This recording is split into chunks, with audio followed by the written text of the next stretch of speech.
Factor 1 और उसके 2 की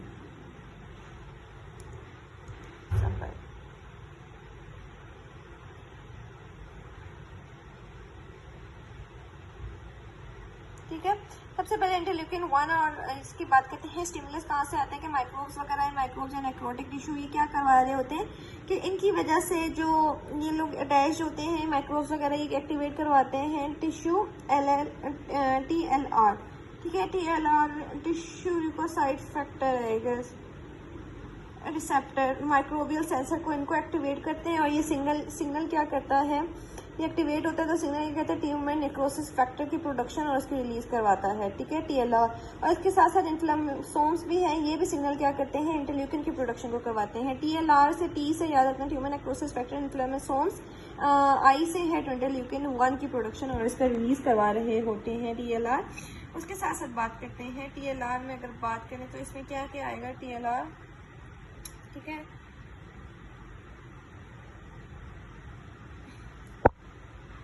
TLR है कुछ था। इनका फंक्शन क्या है कि ये डीएन ल्यूकोसाइट के सारे काम करवाई होती है। कहाँ कहाँ से ये प्रोड्यूस होती है, मास्ट सेल से। एक्टिवेटेड लिम्फोसाइट्स बहुत इंपॉर्टेंट है, एक्टिवेटेड लिम्फोसाइट से प्रोड्यूस हो रहे होते हैं साइटोकाइन। जो लिम्फोसाइट्स एक्टिवेट हो जाते हैं वो इंटरल्यूकिन फैक्टर 1 और टिश्यू नेक्रोसिस फैक्टर को एक्टिवेट करते हैं। साथ साथ डेंड्राइटिक सेल्स बहुत इंपॉर्टेंट है, मैक्रोफेज इंपॉर्टेंट है, बहुत इंपॉर्टेंट है LAD, ठीक है। LAD connective tissue, endothelial, epithelial सब से रिलीज हो रहे हैं, लेकिन एक्टिवेटेड ल्यूकोसाइट सबसे इंपॉर्टेंट है, ठीक है। फिर साइटोकाइंस इसमें ये हो गया और उसके बाद आता है फंक्शन, ये क्या कहते हैं, मीडिएट और रेगुलेट इम्यून इन्फ्लेमेटरी रिएक्शंस, ठीक है। ये साइटोकाइन इन्फ्लेमेशंस का हो गया। फिर अब हम आते हैं लोकल रोल ऑफ साइटोकाइंस, ठीक है। अब लोकल रोल में आ जाते हैं, ठीक है। अभी सबसे पहले ने कहा है एंडोथेलियल एक्टिवेशन ऑफ ल्यूकोसाइट और अदर सिस्टमैटिक एक्यूट रिस्पांस, ठीक है। एंडोथेलियल इसमें क्या करते हैं कि एंडोथेलियल एक्टिवेशन की बात करते हैं तो ये क्या करते हैं कि एंडोथेलियल सेल्स को एक्टिवेट करते हैं। एंडोथेलियल सेल्स को जब ये एक्टिवेट करते हैं तो वो क्या करते हैं, उससे क्या होता है कि एडीएन मॉलिक्यूल्स की एक्सप्रेशन होती है, ठीक है। सबसे पहले हम लोग एंडोथेलियल एक्टिवेशन की बात करें तो उसमें सबसे पहले क्या होगा कि एडीएन मॉलिक्यूल्स की एक्सप्रेशन होगी, उसमें ई सिलेक्टिन, पी सिलेक्टिन और लाइगेंड्स के इंटीग्रेंट। ई सिलेक्टिन, पी सिलेक्टिन हमने देखा था कहाँ पे होते हैं, वो एंडोथेलियल के साइड पे होते हैं, ठीक है। और लाइगेंड्स फॉर इंटीग्रेंट्स इधर होंगे क्योंकि इंटीग्रेंट्स के जो रिसेप्टर है ना, या जो रिसेप्टर है वो ल्यूकोसाइट पे होता है। तो पीई जो है एंडोथेलियल उसकी एक्टिवेशन करवा देंगे। उसके साथ साथ ये क्या करेंगे, अब ये जो सारी जो चीज़ें, ये साइटोकाइन इंटरल्यूकिन 1 की प्रोडक्शन होगी, फिर कीमोकाइंस, इकोसिनॉइड्स, ठीक है, इनकी प्रोडक्शन कहाँ से होती है, ठीक है। अनवॉल्ड फॉर ये लोग क्या क्या करवाते हैं कि ये जो टिश्यू नेक्रोसिस फैक्टर इंटरल्यूकिन 1 है, ये जो एंडोथेलियल की एक्टिवेशन होगी तो ये क्या करवाएगी, इकोसिनॉइड्स की प्रोडक्शन करवाएगी, कीमोकाइंस की प्रोडक्शन करवाएगी, साइटोकाइंस की प्रोडक्शन करवाएगी, इन सब की प्रोडक्शन करवाएगी।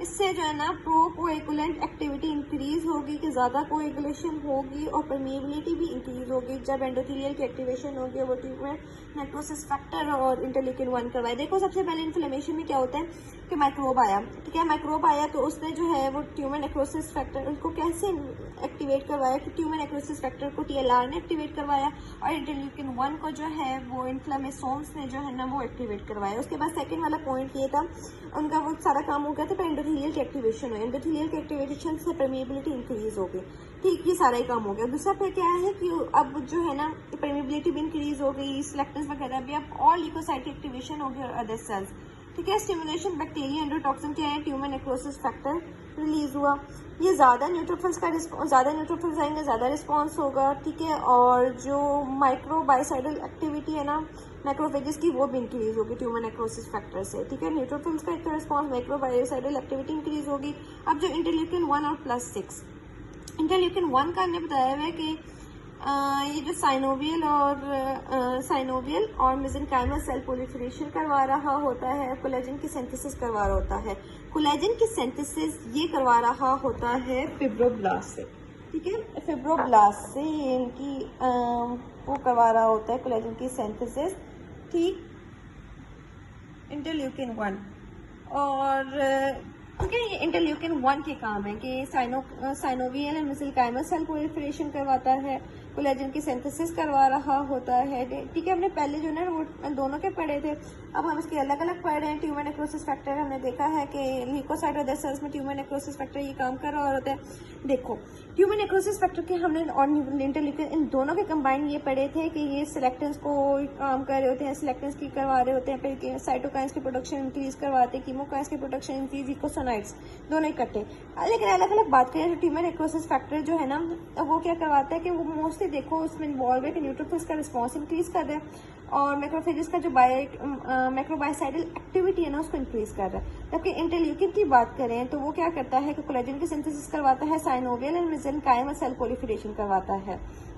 अब ये दोनों कंबाइन होते हैं ना, जब दोनों कंबाइंड हैं ये CD4 T हेल्पर सेल की सिंथेसिस भी करवा रहे होते हैं, CD4 plus T helper cells की सिंथेसिस करवा रहे होते हैं, जिसे हम लोग TH17 सेल्स बोलते हैं, TH17 सेल्स भी बोल रहे होते हैं। ठीक है, अब ट्यूमर नेक्रोसिस फैक्टर का हमने देखा कि इंटरल्यूकिन्स देखो न्यूट्रोफिल्स और साथ साथ मैक्रोफेजेस इन दोनों को काम करवा रहा होता है और इंटरल्यूकिन 1 और उसके बाद ये 6 को भी जो है ना कीमोकाइन को भी आई थिंक सो एक्टिवेट कर रहा है।